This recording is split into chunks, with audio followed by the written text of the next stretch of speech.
Hi, I'm George Bailey. My wife Christina and I have 4 children. We started this podcast, Choose the Nickel, in an effort to learn how to raise our children to be financially and professionally successful adults. We seek out fascinating people and ask them about their own childhoods so that we can learn from them. Our next guest is Leslie Greenman, financial advisor and author of Dating Our Money, a women's guide to confidence with money and men. Leslie's goal is to help people plan for the unexpected curveballs life throws them, like death, divorce, and disease. Her mission is to empower people with the knowledge and confidence they need to make informed choices with money and men. You can learn more about Leslie Greenman by going to the show notes for this episode at choosethenickel.com. We hope you enjoy our conversation. Leslie Greenman, it's good to talk to you. How are you doing? Wonderful. Thank you. I'm excited to be here today. I really appreciate your willingness to be on Choose the Nickel, and am excited to talk with you a little bit about your book and some of the implications that it might have for children, particularly our daughters. As I was telling you earlier, I've been reading your book, Dating Our Money. Can you give us a little bit of a preview about that book and what it means and why you've been working on it? I think it's helpful if you also understand the subtitle is A Woman's Guide to Confidence with Money and Men, because I think we're going to talk about this journey with our children too, and making sure that they can confidently manage their money. And the book really came from life, and everyone listening today will say that they've had kind of one of those unexpected curveballs in life. I mean, maybe yours has been perfect, George, but for the rest of us. Not quite. I'd say it's been short of perfect, but yeah. And so this book was, my husband passed on at 35 unexpectedly when my kids were 2 and 4.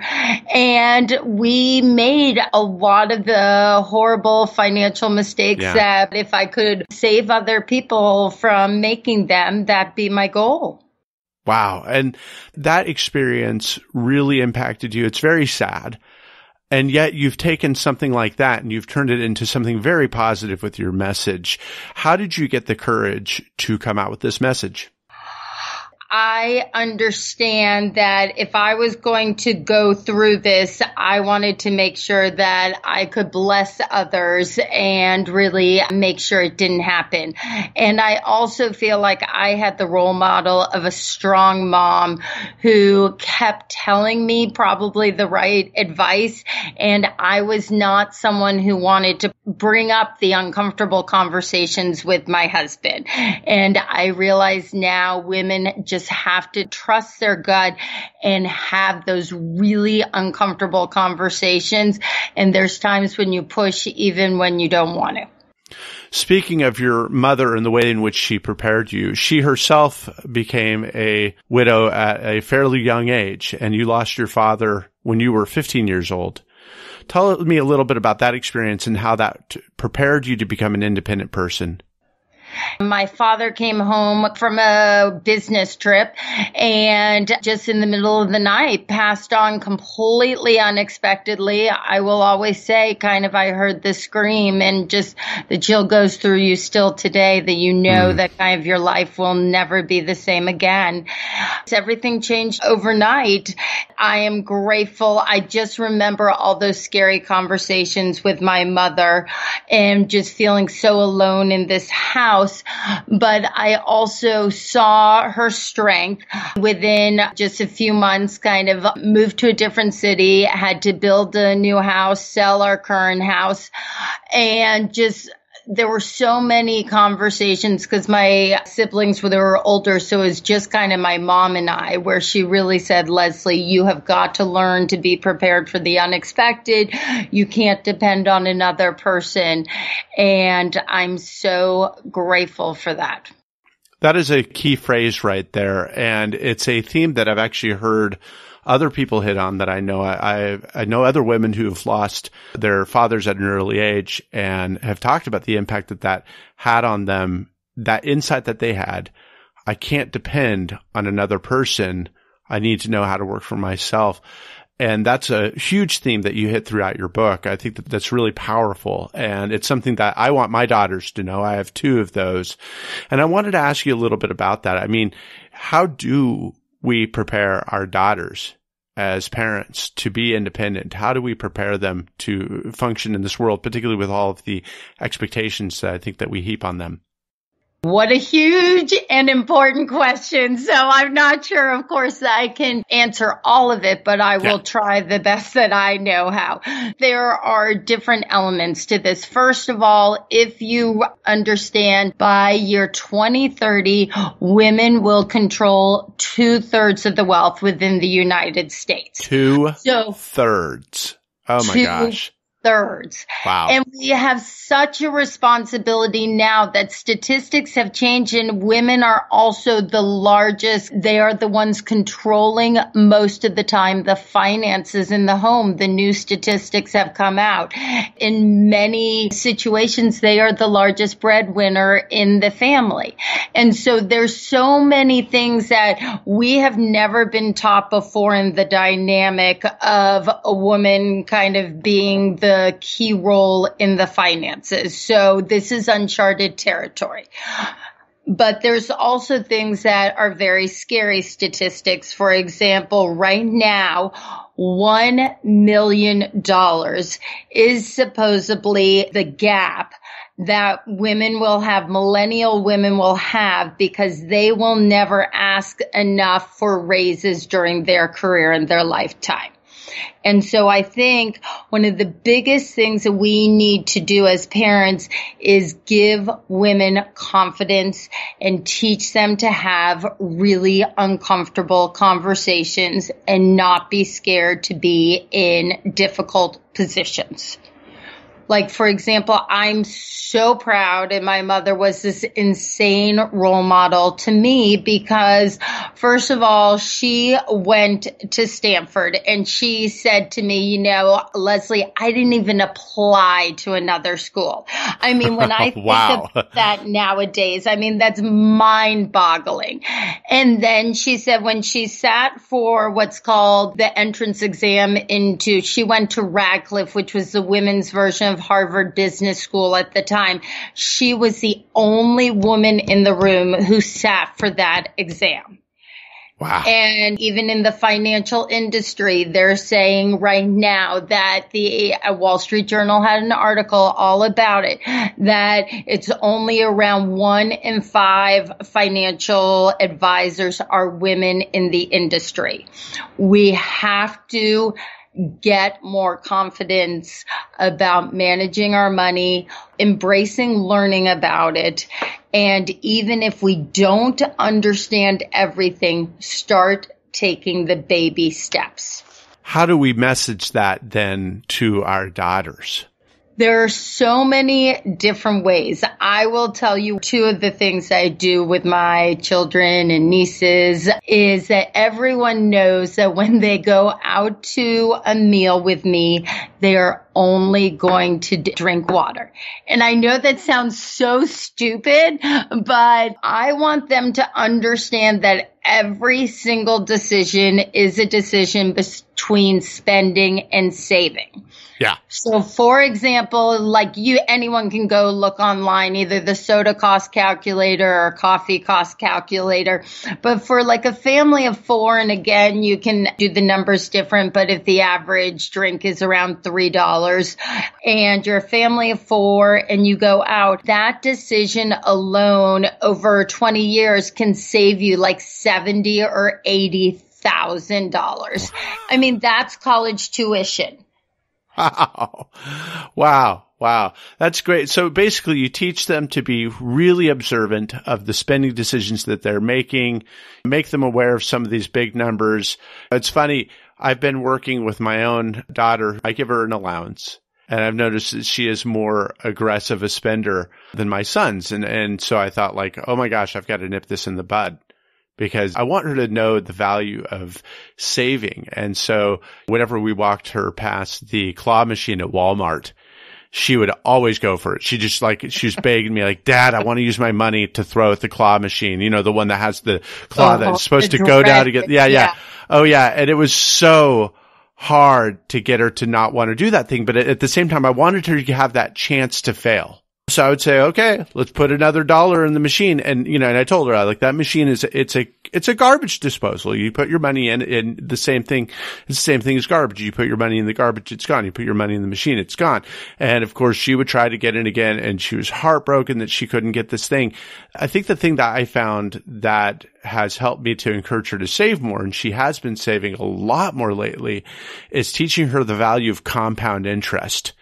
And so I had to add an interest rate to the allowance, and found that she really took to it. She's like, oh my gosh, you mean that if I had $5 from last week, then I'm going to get so many cents this week just from that $5 making it.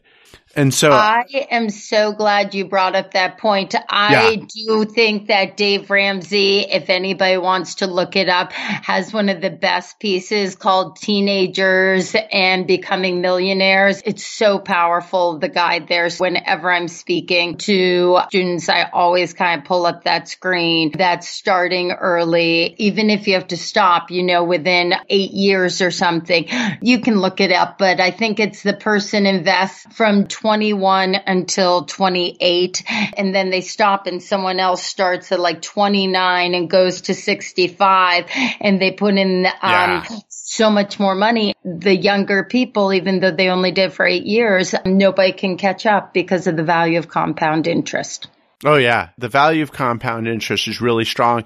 And what's great is that, at least on some level, my daughter is able to get that she's able to understand that. And I want her to feel like, look, there's real power in saving. And I'm not a champion at it. I'm coming at it as a father who has not so much, I don't like spending a lot. That's not it. But there are other elements with finance that are very challenging for me.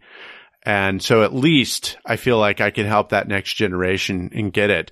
Tell me a little bit about you as a little girl. What was that like? I mean, what was your personality then?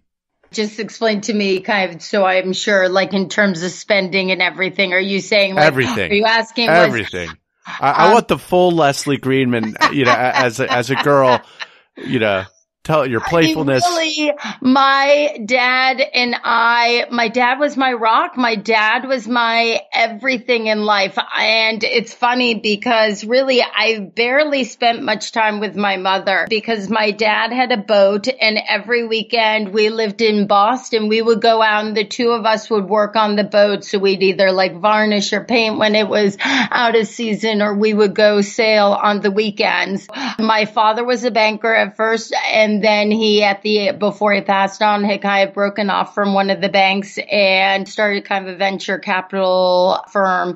And so I absolutely got a lot of that banking understanding from him. He gave us our first checkbooks and walked us through all of that. And so I know that's powerful. But really, when he passed on, I will always remember sitting in his den. And I will say one of those things that transforms you is opening up his desk and having a card that says, is this the best that you can be?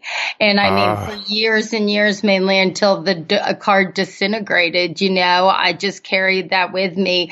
And when you lose that person who's your everything, the impact of it, most women are really close to their mother. So I was the opposite. My dad was my closest friend in the world. I love my mother. She's my best friend and everything, but it was so different that my father truly was that absolute role model to me. And we spent almost every moment together. And so I'm sure I got some of the love of understanding money and finances from him. So you bring up a really powerful point about what your dad meant to you. And I think to myself that what's so interesting about that is that if we're going to empower our little girls, that there is the role that a father will play in that. And there is the role that a mother will play in that. And some girls don't have fathers, don't have mothers. There's many different situations. But the father and the mother need to decide, how am I going to empower my daughter? And that's going to look very different. It's a very beautiful story. I really appreciate that you would share that about your dad. Can you share with me a little bit more about how it is that your father affirmed you as a person? Whew, that's a big one.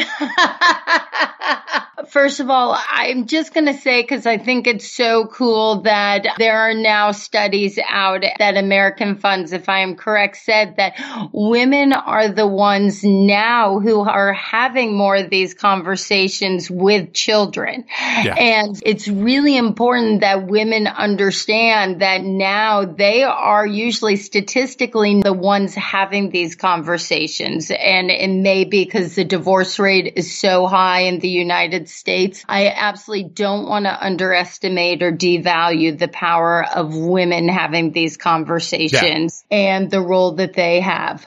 What has been so powerful with my dad is that understanding that he treated me as an equal and he knew that I could handle this financial information and didn't give my brother the understanding of the checkbook, understood and made sure that we knew that we were equal and had every opportunity and to push yourself to have every opportunity in the world. At a critical point when my father passed on, my brother was there at a moment, and I mean, it may sound silly, but I'll always remember it. My brother sat there in my mother's kitchen and said, Leslie, I don't care what you do in life, but you max out your Roth IRA.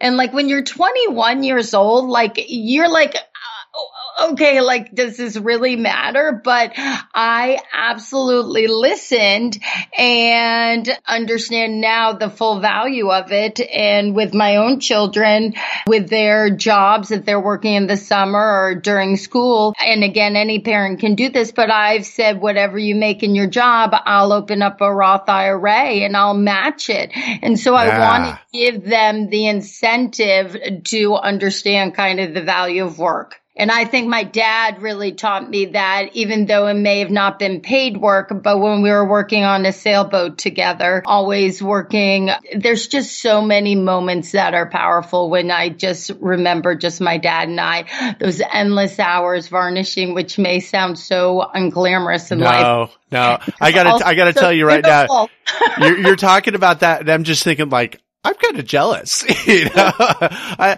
didn't get to varnish a sailboat with my dad or anything like that. And I love sailing. I haven't done it much and I haven't done it for a long time. It's a wonderful, wonderful experience. I'm imagining you going through this, and I'm really excited that you got to do this. And I think even just including my daughter in some of the household chores, but also fix-it jobs and stuff like that, and giving her that sense, I can do this. I was just reading an article the other day in Life Hacker by Amy Lutkin, and it goes through all these little facts about how we treat our daughters differently from our sons. Daughters will receive less of an allowance. Daughters will receive, if there's a monetary gift for Christmas, they will receive less. And any other gifts associated with schooling, daughters on average will receive less. And I think, like, why in the world are we doing this? It's just silly. It's very strange. It needs to stop. I mean, I'm on the board of the Women's Foundation of Greater St. Louis, and so passionate. I mean, it's so horrible that a woman saves 80% on a dollar of what a man earns. And so these are why I am so passionate that women have to start getting vocal about having really uncomfortable conversations. For example, when my husband passed on, he did not have life insurance. And we had talked to life insurance people before then. And he's like, oh, I don't need life insurance. It's not that important. And he rolled it off. And those are the times when I should have been like, no, trusted your gut and fought that one. Because I realize now what a difference my life would have been if we had life insurance. And so those really uncomfortable conversations we have to start having, and you can see it everywhere. Women have to start asking for equal pay and equal opportunities in everything in life. Interesting thing about life insurance that I find is very important to do when you're trying to help somebody establish, how much money they need. The question you're asking should not be pointed at the policyholder. It should be pointed at the beneficiary. So the question never should have been for your husband, do you need life insurance? The question should have been for you. Hey, does your husband need life insurance? And of course you're going to say, heck yeah, And, so I think that that's really revealing. And I'm very sorry that he didn't have that type of a backup. The struggle, I'm sure, was huge. Could you tell me a little bit about what got you out of that situation? Well, I will just say, I think that when you see how vulnerable you are, you don't want that for anyone else. And so in my book, especially, I don't want people to have the conversations that I had to have with my husband, the final conversation. So I talk about it. Right before my husband passed on, we were in hospice and I was sitting there and I was called into the office and completely taken off guard when they said to me, would you like the $600 or the $6,000 cremation? And I mean, I don't even know where this is coming from. I didn't even think my husband was passing on. And I'm like, is there a reason I should take the 6,000 over the 600? Yeah. I mean, like nobody teaches you those things in school. I mean, and so it's really hard to know how to be prepared kind of for the unexpected moments in life. And so I think I never want anyone to have kind of the difficult conversations because I had to then go in and ask my husband, like, what were his final wishes? We had never discussed that. And that was one of my final conversations with my spouse. And I don't ever want that to be for anyone else. So if I can save other people, that is kind of the desire that burns within me that kind of led me to go down this road of helping women. To get into this industry as a financial advisor, I had to take all of these tests, and I was a single parent and was studying from 10 p.m. till 2 a.m. in the morning to take all these tests. And then I'd have to be up again at 5 a.m. with the kids. So, I mean, living regularly on 3 to 4 hours of sleep, which really isn't probably the best way to study when you're competing against all of these men, who are at jobs where they pay them to just study all day long for the tests. But I always had this quote that says, sincerity more than genius or talent leads to success in life. And when I went in to take the test, the only thing I knew for sure is I was not the smartest person in the room, but I also knew I so sincerely wanted to help women and make sure that they were not taken advantage of, because I could see how easy it is for a woman to be taken advantage of, either when she's widowed or divorced. And that was my goal, to make sure that never happened, or if I could stop it from happening to women. I really respect your boldness. And more than anything, Leslie, I really appreciate that you would share so much of your personal and very painful story. And I just want to let you know that we're very grateful for that. I want to go back to your mom, because we've talked about a lot of the things that your dad did to affirm you. I want to talk a little bit more about your mom. Now, one of the things that really touched me is that she talked with you in the wake of your father's death, said you need to be able to be independent. She set the example for you. What were the things that you did with her that were the most enjoyable for you as a child? Were the things... Oh, golly. Isn't that funny? Because most of my moments, I really remember my father as kind of that main, the main person in my life. Because really, it's funny because my mother took us shopping. I remember like on Friday afternoon, she would take us and we'd go and have a meal and go shopping. And when I think about it now, shopping is the last thing in the world. Hey. I like shopping. I do.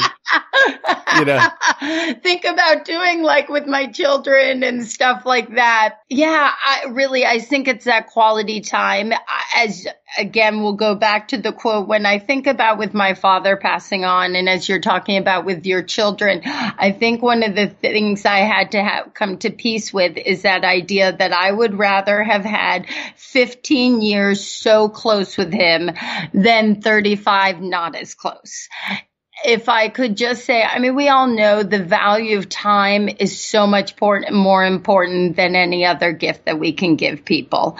And I'm just putting down your phone. So again, with my children, with my nieces, anyone, when we go out to eat, and again, talk about trying to be courageous, even with their friends, I'll say, put away your phones, because everyone knows when you're going out to eat with me, you are not using your cell phones, and you'd be surprised. I mean, I know yours aren't teenagers yet, but just how aggressive that phone is, and how you have to speak pretty firm to even some of their friends, like, put your frickin' phone away. I'm bracing myself, Leslie. I'm bracing myself. I do have the rule, like when we're at the table, at the dinner table, we don't have our books out, because they have their little Disney books and things like that. We don't have those out. No pad and paper, nothing like that. So we try to focus and stuff like that.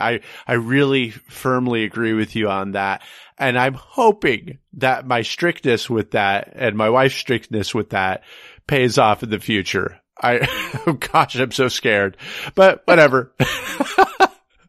So what about hobbies? You liked to sail when you were a girl. What were some of the things you collected, your favorite toys, your favorite anything else?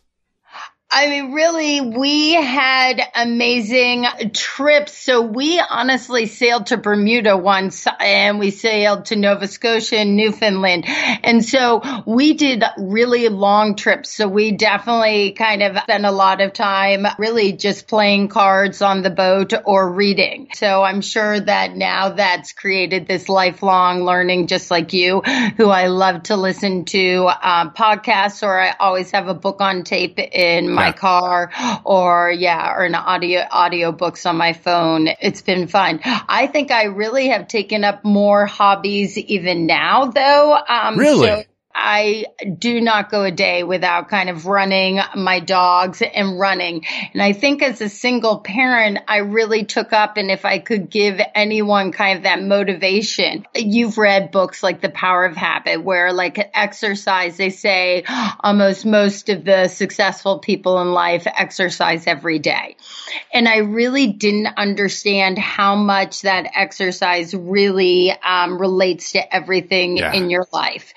And so when I was a single parent starting over, I said, I just need to know that like I can complete some freaking task. And so I signed up for a 5K, and I remember like being breathless, I mean, like the first 5 minutes running. And now like I'll run an hour and a half. I mean, I've run half marathons, but it was that goal. And if it's now with women, well, any American today, they're saying, none of us almost have $1,000 in savings. So I tell people, take the baby step, and there's a wonderful thing on the internet that says, for the first week, start saving $2 a week for the first month, then move to $5, and then the next month, $10 a week, and then the next month, it's $15 a week, and in around 10 months, you've got $1,000 saved. And I just have seen that if it's running, I did many triathlons, and I am pathetic at swimming. I mean, like, and again, same thing where like you sailed. And there's like no way that you can run like 250. You can swim it. But that's what I think is the motivation, and hitting the goals in exercise, different things like that, really relate that you then have the confidence that you can reach any goal in your financial life or in your career too. See, but you sailed as a girl. How is it that you were such a miserable swimmer? Oh my gosh, I did. I love to sail. I love to windsurf. Just don't get in the water. I always loved to swim. I just was horrible at competitive swimming and speed. That's what I can't swim fast. Even like when I wanted to be a lifeguard, I had to just work to get the speed to pass it. But I've never had issues swimming. I love that. Thank you so much for sharing. I love it. I love your story, and I really appreciate that you would share it. I have just one more question for you, and that is, what is your favorite charitable cause? I mean, really, right now, I'm so passionate about the Women's Foundation of Greater St. Louis. Am so passionate about making sure that we're empowering women and having the voice and having the confidence to learn kind of how to defend themselves. I mean, some of the things we just take for granted and we forget in St. Louis, just all the sex trafficking. I mean, you think this isn't really happening here. I mean, we take for granted being able to come home to a safe home often. I mean, some people I take for granted. Let me say, I take for granted them, first of all, being able to know how I'm going to get to work, having a car, being able to know I'm going home to a safe home, and I'm not going to be abused there. I have a job where I can make the choices of what I do each day. I mean, most people don't have those options. And it's really important that we work to make sure that it's said too often, but it is still important just that women can understand how to confidently take care of themselves. Well, I'll just put it this way. If you look statistically, most of the women who have been abused are women who men look at and see low self-confidence. So if we can change this, they target it. So if we can change this number one fact of women gaining confidence in themselves and being able to stand up for themselves, even asking the difficult conversations when you're dating. So I don't mean like on a first date, be like, what's your credit score? But there are certain red flags that we all can see so that we know when to walk away from relationships which aren't healthy, and also jobs and people. And even, I hate to say it there, we often have family members that it's not healthy. Yep. Oh, I agree. So tell me a little bit more about this women's organization in St. Louis. Do you have any recollections of any stories that have really motivated you from that organization? Specific stories of women who have been empowered by that organization? Maybe not by name. I want to respect privacy, of course. I mean, really, for me, it was fun. Last year, we decided to be a part of the Women's March in Greater St. Louis. And I took one of my nieces. The other one couldn't be with us because I just wanted them to understand the power of women having a voice and uniting together. Have you done any half marathons or anything? Oh gosh, I'm not even close. No. Not even close. Cause the only thing I can remember that was like the moment kind of like that is I was in Nashville doing the rock and roll marathon. And before it starts, like there's just, thousands and thousands of people and we're all there. And it's so cool. Like if you're a country music person, like hearing them blast, like Florida, Georgia line, and everyone is so unified in that. So the Women's March is the closest thing that might be relatable to you is all of us just walking down that street and you looking everywhere and just mothers, daughters, children of all ages, mothers with strollers, older people, all of us wanting to have a voice and work together. And I mean, really, that's one of the most powerful things. And even if it's bitter cold, they were out there, just 2 or 3 weeks ago. So. Thank you very much. Leslie, it has been a pleasure to talk with you, to have you on the show, and thank you so much. Thank you so much for all you're doing. I think this podcast is a powerful reminder to all of us to never forget that we can take charge of our finances. Thank you for listening. Be sure to check the show notes at www.choosethenickel.com for links to names, books, and other resources we discussed in today's show. While you're there, subscribe to your newsletter. Also, please like us on Facebook, subscribe to our YouTube channel, and share with your friends. We appreciate your support.